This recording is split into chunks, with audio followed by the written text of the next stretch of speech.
नमस्कार दोस्तों, एक बार फिर से आप सभी का एचडी ट्यूटोरियल चैनल पर स्वागत है। दोस्तों, खंड शिक्षा अधिकारी की परीक्षा के लिए उत्तर प्रदेश विशेषांक से बेहद महत्वपूर्ण 10 प्रश्न आपके बीच है, जो एग्ज़ाम की दृष्टि से बहुत ही महत्वपूर्ण है। तो आइए इस प्रश्न की ओर चलते हैं। तो आज का पहला प्रश्न यानी 11वां प्रश्न, इसके पहले हम 10 प्रश्न जो है अपने पहले वीडियो में डाल दिए हैं। जो लोग नहीं देखे हैं वो जाकर प्ले लिस्ट से देख सकते हैं। बेहद महत्वपूर्ण क्वेश्चन वो जनगणना से संबंधित था। ये भी उत्तर प्रदेश से संबंधित बेहद महत्वपूर्ण प्रश्न है जो खंड शिक्षा अधिकारी के लिए है। तो आइए चलते हैं क्वेश्चन की ओर। तो आज का पहला क्वेश्चन और 11वां नंबर क्वेश्चन, उत्तर प्रदेश से संबंधित गलत कथन की पहचान कीजिए। 4 ऑप्शंस हैं। 4 ऑप्शन में आपको पहचान करना है कि कौन सा ऑप्शन इसमें गलत है। तो राज्य का एकमात्र परमाणु विद्युत केंद्र बुलंदशहर के नरोरा में स्थित है। बिल्कुल सही है ये। ऑप्शन नंबर बी, राज्य की सबसे पुरानी तापीय परियोजना हरदुआगंज तापीय परियोजना है। बिल्कुल सही है ये, ठीक है। ऑप्शन सी है, ललितपुर का सोनराई क्षेत्र तांबे की प्राप्ति के लिए प्रसिद्ध है। बिल्कुल सही है। ऑप्शन डी, सबसे कम वन क्षेत्र वाला जिला सोनभद्र है। बिल्कुल गलत है, ठीक है, ये ऑप्शन गलत है। तो यहाँ क्या, उत्तर प्रदेश से संबंधित गलत कथन का पहचान कीजिए। तो यानी आंसर क्या हो जाएगा, इस दृष्टिकोण से आंसर क्या हो जाएगा आपका, डी सही हो जाएगा, ठीक है। क्या हो जाएगा, डी सही हो जाएगा, ठीक है। अब आइए इसके बारे में हम थोड़ी और चर्चा कर लेते हैं। सबसे कम वन क्षेत्रफल व वन प्रतिशत वाला जिला जो है हो जाएगा, वो क्या हो जाएगा, भदोही हो जाएगा। क्या सबसे कम क्षेत्रफल वाला जिला कौन सा हो जाएगा, भदोही हो जाएगा। यही है, अगर भदोही होता तो ये भी ऑप्शन सही हो जाता, ठीक है। जबकि सर्वाधिक वन क्षेत्रफल व वन क्षेत्र वाला जिला, सर्वाधिक अगर इसी जगह पे कम वन की जगह पे सर्वाधिक होता तो जो है सोनभद्र आपका सही हो जाता, ठीक है। इसमें एक क्वेश्चन और बनता है कि सर्वाधिक अति सघन वन क्षेत्रफल वाला जिला, सर्वाधिक अति सघन अगर पूछेगा तो सघन वन के लिए क्या हो जाएगा, लखीमपुर खीरी हो जाएगा। कहाँ हो जाएगा, लखीमपुर खीरी हो जाएगा, ठीक है, लखीमपुर खीरी हो जाएगा। एक क्वेश्चन और यहाँ से बनता है, उत्तर प्रदेश राज्य में उष्णकटिबंधीय वन पाए जाते हैं। अगर पूछा जाए कि कौन से वन पाए जाते हैं तो कहाँ से हो जाएगा, उष्णकटिबंधीय वन पाए जाते हैं, ठीक है। तो चलिए नेक्स्ट क्वेश्चन की ओर बढ़ते हैं, क्वेश्चन नंबर 12 की ओर। इनमें से कौन सा बांध डैम उत्तर प्रदेश के झांसी जिले में स्थित नहीं है पूछा है। क्वेश्चन को भी बहुत बारीकी से समझिएगा, कहाँ नहीं है कहाँ है, इसको भी आप लोग मन में ज़रूर डिसाइड कीजिएगा, नहीं तो बहुत सारे क्वेश्चन ऐसे गलत हो जाते हैं। तो पहला ऑप्शन है ऑप्शन पहुँच, ऑप्शन बी है सिकवा रुकवा, ऑप्शन सी है माता टीला, ऑप्शन डी है जिरगो। तो इसमें पूछा है कि उत्तर प्रदेश झांसी जिला में स्थित नहीं है। तो जो जिरगो है, जिरगो जो है वो जलाशय है, न कि ये बांध है। जिरगो जलाशय कहाँ पे स्थित है, ये मिर्ज़ापुर में स्थित है। जिरगो जलाशय मिर्ज़ापुर में स्थित है, ठीक है। और ये जो तीन हैं पहुँच, सिकवा रुकवा, माता टीला, ये कहाँ पे स्थित है, ये झांसी में स्थित है, ठीक है। आगे समझ में, ठीक है। अगली क्वेश्चन की ओर चलते हैं। ध्रुपद धमार राग के प्रवर्तनकर्ता स्वामी हरिदास का जन्म कहाँ हुआ था। तो ऑप्शन नंबर 1 है अलीगढ़, ऑप्शन नंबर बी है वृंदावन, ऑप्शन नंबर सी है वाराणसी, ऑप्शन नंबर डी है बागपत। तो इसका सही आंसर कौन हो जाएगा, इसका सही आंसर है ए अलीगढ़। हरिदास जी का जन्म जो है अलीगढ़ में हुआ था, अलीगढ़ के हरिदासपुर में हुआ था। जबकि जो ये वृंदावन दे रहा है, वृंदावन इनका कर्म स्थली था। अगर पूछे कि स्वामी हरिदास जी का कर्म स्थली कहाँ था तो कहाँ हो जाएगा, वृंदावन हो जाएगा। स्वामी हरिदास, और ये पूछ दे कि स्वामी ध्रुपद धमार राग के प्रवर्तक कौन है तो स्वामी हरिदास हो जाएगा, ठीक है। इससे 3 क्वेश्चन यहाँ से आप लोग तैयार कर सकते हैं। तानसेन, बैजू बावरा, गोपाल आदि इनके जो थे 8 शिष्य माने जाते हैं। ठीक है,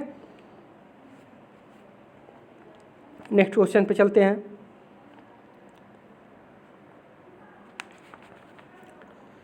सोहर नामक लोकगीत उत्तर प्रदेश के किस क्षेत्र से संबंधित है?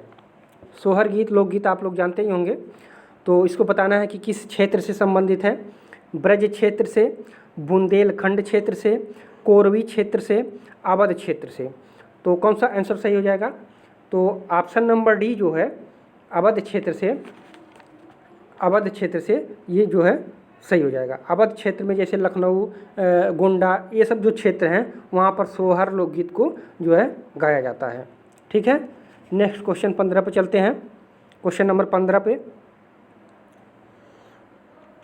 क्वेश्चन नंबर 15 कह रहा है इनमें से कौन सा ऐतिहासिक धार्मिक स्थल वाराणसी में स्थित नहीं है? अब फिर ध्यान दीजिएगा, पूछ रहा है वाराणसी में स्थित नहीं है। धमेक स्तूप, धर्मराज का स्तूप, देश की सबसे ऊंची बुद्ध की प्रतिमा, नाग बासुकी मंदिर।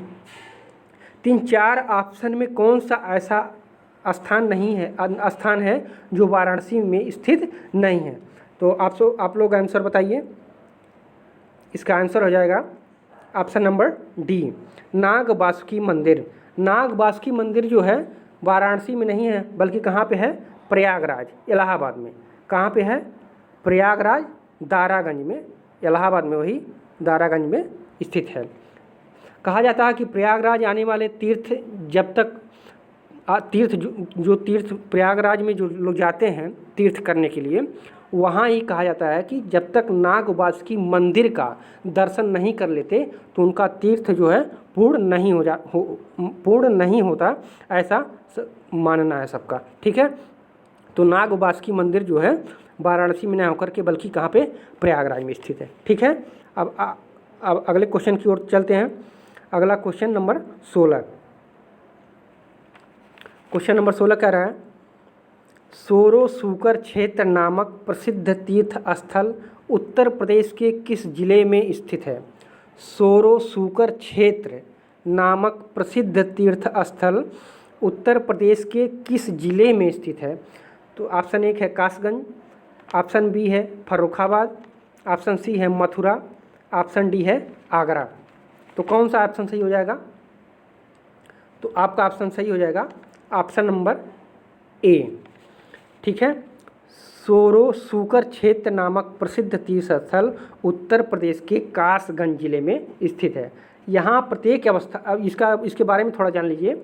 यहाँ प्रत्येक अमावस्या, सोमवती अमावस्या, पूर्णिमा, रामनवमी, ठीक है, मोक्षदा एकादशी आदि अवसरों पर यात्री आते हैं और यहाँ जो है गंगा स्नान करते हैं। ठीक है, ये कहाँ पे स्थित है? ये कासगंज में स्थित है।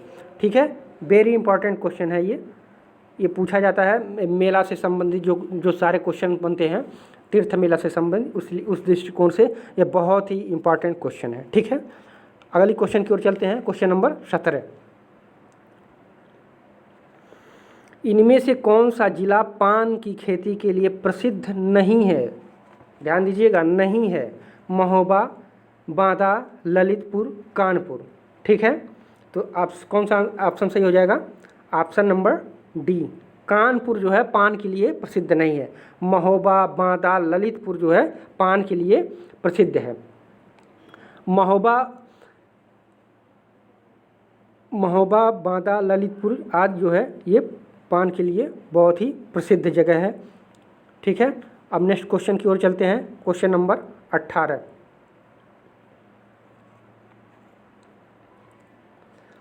वर्ष 2022 तक कृषकों की आय दोगुना करने हेतु मुख्यमंत्री की अध्यक्षता में किस आयोग का गठन किया गया है? ऑप्शन देखिए, ऑप्शन ए है किसान आय आयोग, ऑप्शन बी है किसान समृद्धि आयोग, ऑप्शन सी है किसान कोष आयोग, ऑप्शन डी है उपरोक्त में से कोई नहीं। आप सब बताइए। तो आपका आंसर हो जाएगा ऑप्शन बी, किसान समृद्धि आयोग का गठन किया गया है।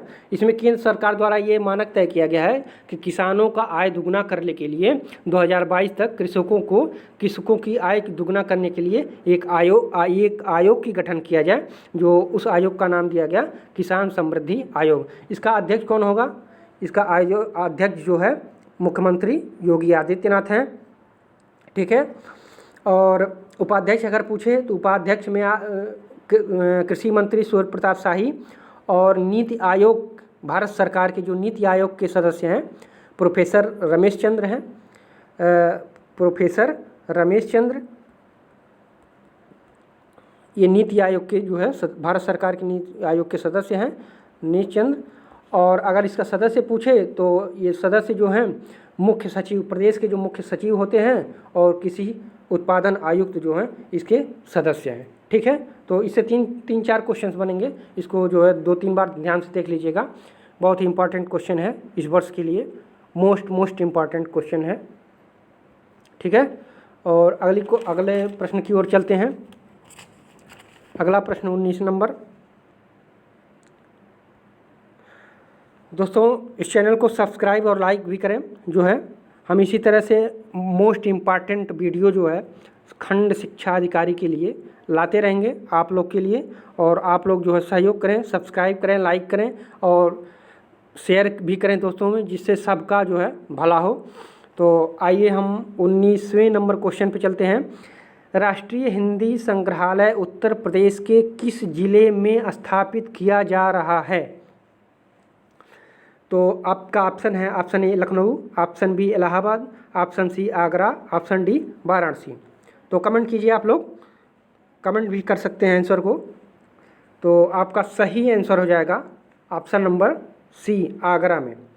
राष्ट्रीय हिंदी संग्रहालय उत्तर प्रदेश के आगरा जिले में स्थापित किया जा रहा है, ठीक है।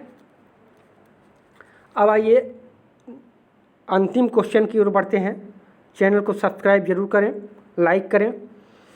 अंतिम क्वेश्चन है, इनमें से कौन से क्षेत्र कांच, बालू या सिलिका सैंड जिसे कहते हैं के प्राप्ति के क्षेत्र में नहीं है?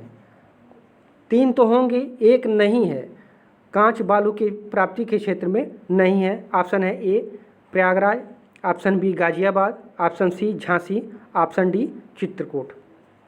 तो आप लोग ऑप्शन से देखकर ही समझ सकते हैं कि जहाँ पर नदी वगैरह होंगे वहीं पर बालू का जो है प्राप्ति का क्षेत्र होगा, बालू का क्षेत्र होगा। तो प्रयागराज हो सकता है, झांसी में भी कई नदियां हैं, वहाँ भी हो सकता है, चित्रकूट में भी हो सकता है।